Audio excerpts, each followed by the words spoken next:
Oke, teman-teman, di video kali ini kita akan membahas mengenai suatu rangkaian yang digunakan untuk meningkatkan kapasitas dari suatu kapasitor. Nah, seperti apa?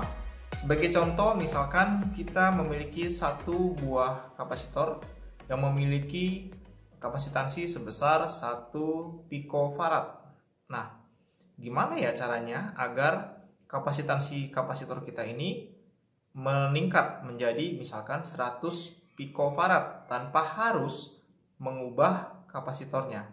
Nah, ada suatu cara yaitu dengan memanfaatkan rangkaian op-amp. Jadi nanti ada dua rangkaian op-amp yang dipasang secara berurutan, kemudian kita gabungkan dengan kapasitor. Oke ya, penasaran seperti apa? Yuk kita buktikan. Oke, teman-teman, di sini kita akan menganalisa sebuah rangkaian op-amp yang dipasang dengan suatu kapasitor di sini ya. Kita beri nama C. Nah, kemudian pada op-amp yang pertama itu diberi tegangan namanya VI. Nah, kemudian op-amp pertama ini kita sebut sebagai A1 ya. Ini terhubung dengan A2. Nah, kita akan lihat seperti apa rangkaian ini akan berperilaku. Nah, sesuai dengan judulnya di sini adalah kapasitansi multiplier.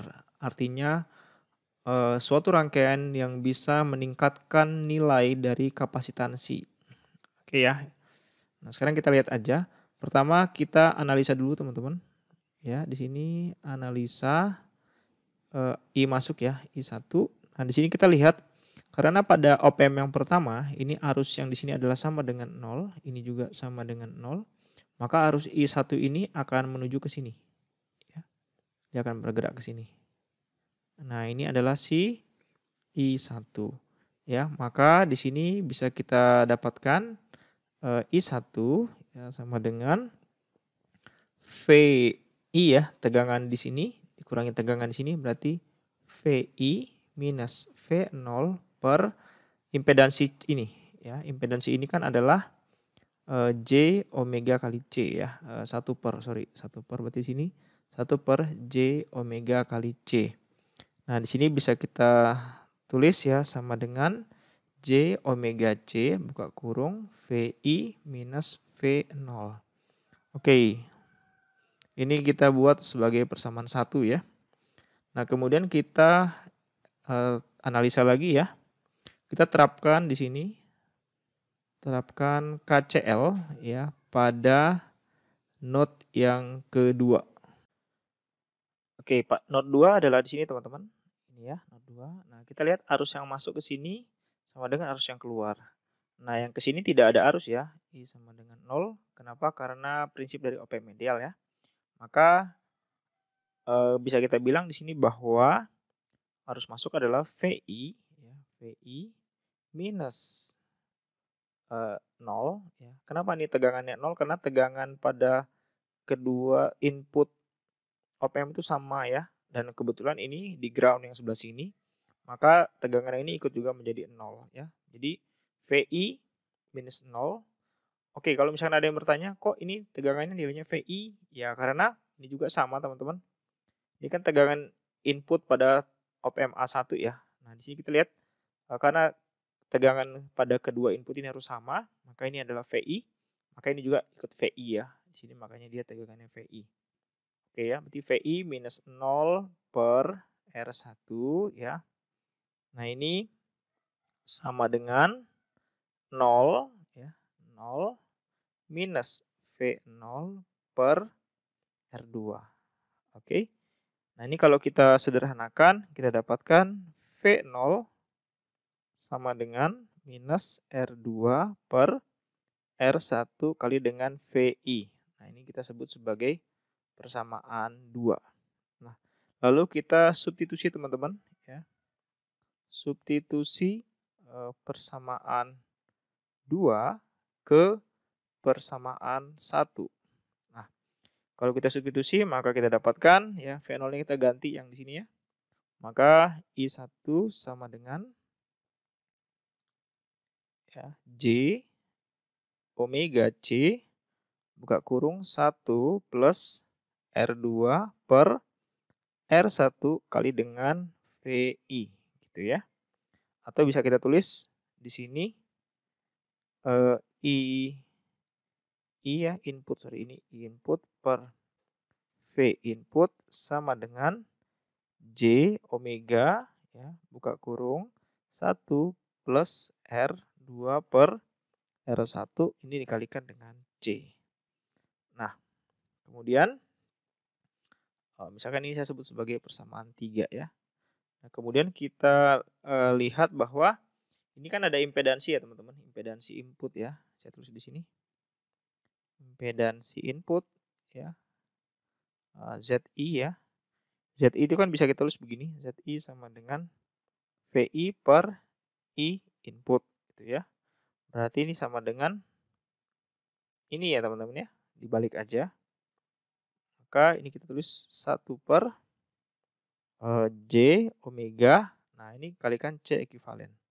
Oke, ini saya tulis sebagai persamaan 4. Nah, teman-teman di sini bisa dilihat ya bahwa di sini kalau kita bandingkan ya di sini ya, bandingkan persamaan 4 ya dan persamaan 3 di sini kita bisa lihat ya, ini V per I ya. Ini kalau kita balik V per I. Nah, ini kan kita dapat 1 per J omega ya. Nah, C ekuivalennya itu sama dengan yang ini teman-teman. Ya. Jadi di sini bisa kita tulis ya. C ekuivalen ya, itu sama dengan 1 plus R2 per R1 kali dengan C. Nah, ini dia teman-teman. Apa yang bisa kita lihat dari persamaan 5 ini? Ternyata kalau kita punya rangkaian, ya, rangkaian yang seperti ini, ternyata ini bisa berperilaku sebagai suatu kapasitor baru, ya, yang memiliki nilai C ekuivalen itu sama dengan 1 plus R2 per R1 kali dengan C, teman-teman. Nah, jadi nilainya akan bergantung dari R2 dan R1. Oke ya, sebagai contoh begini teman-teman misalkan ya.